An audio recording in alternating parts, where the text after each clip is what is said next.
Experiment 6 is about IR spectroscopy of vodka. In this experiment, you are given 2 vodka samples to analyze, one of which is fake. Your job is to use IR spectroscopy to determine which bottle is the real vodka. First, let's talk a little bit about the background of this experiment. Here you can see the electromagnetic spectrum. The electromagnetic spectrum is a continuum of all electromagnetic waves arranged according to frequency and wavelength. There are 7 types of waves in the electromagnetic spectrum. These types include gamma rays, X-rays, UV and visible, IR, microwaves, and radio waves. Infrared waves or IR are longer than those of visible light but shorter than those of radio waves.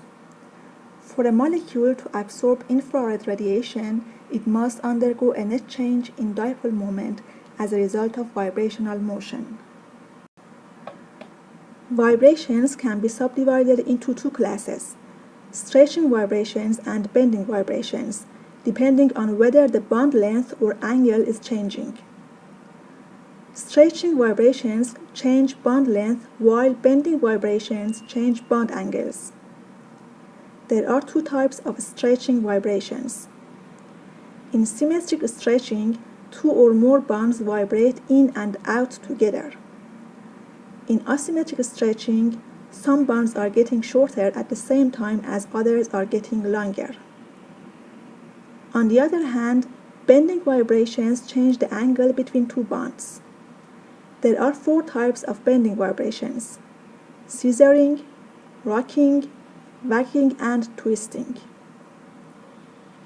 Scissoring is the movement of 2 atoms toward and away from each other. Rocking is when the bond angle is maintained but both bonds move within the same plane. Wacking is like the motion in which you make a V sign with your fingers and bend them back and forth from your wrist.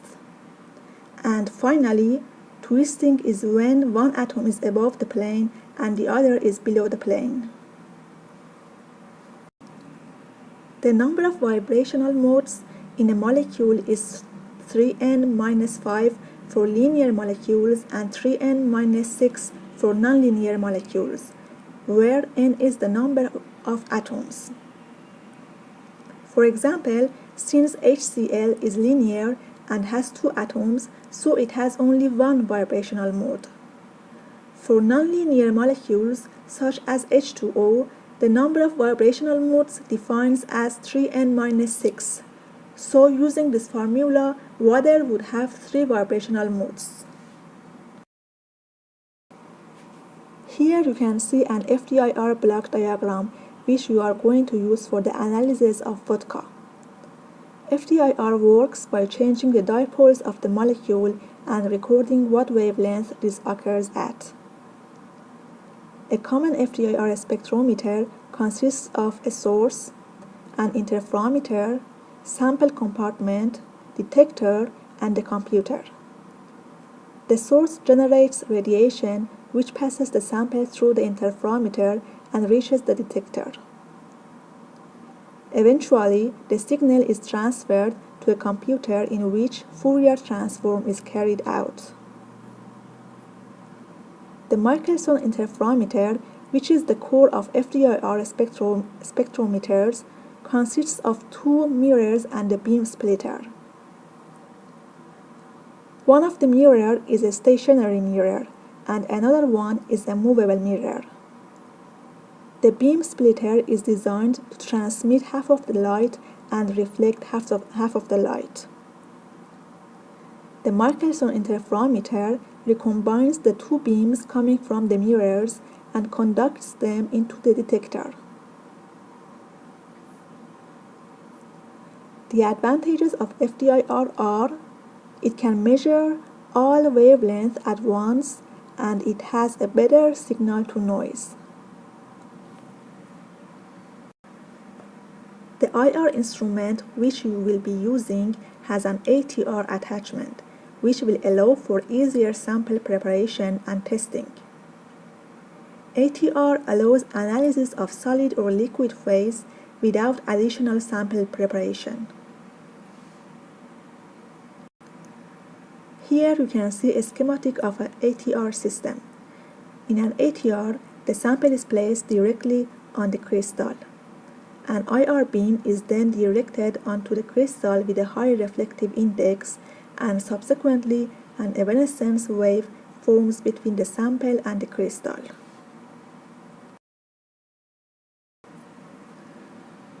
As mentioned before, you are going to analyze 2 vodka samples using FDIR. Vodka contains about 40% ethanol by volume. Sometimes additives such as methanol or pyridine is added to ethanol to make it poisonous, to discourage people from consumption of the alcohol. This impure ethanol is called denatured ethanol or alcohol. The vodka samples used in this lab are denatured. In order to determine the concentration of ethanol in your vodka samples, you need to use a calibration curve. To do so, you will make 5 ethanol standards with different concentrations. You will first make a 50% ethanol solution as your stock solution, and then you are going to make 4 other standards using this stock solution. Then, using the FDIR instrument, their IR is measured at 1044 reciprocal centimeters. In the last step, 2 vodka samples will be also analyzed by FDIR at 1044 reciprocal centimeters. By using a calibration curve, you can determine the concentration of ethanol in each vodka bottle, and based on the concentration of ethanol in each bottle, you will report which bottle contains a real vodka and which one is fake.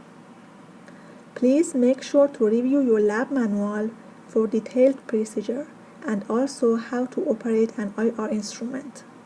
Make sure you write them in your lab notebook. For your lab worksheet, please review experiment 6 in the lab manual and make sure you include everything you are asked to have in your lab worksheet. Don't forget to answer post-lab questions.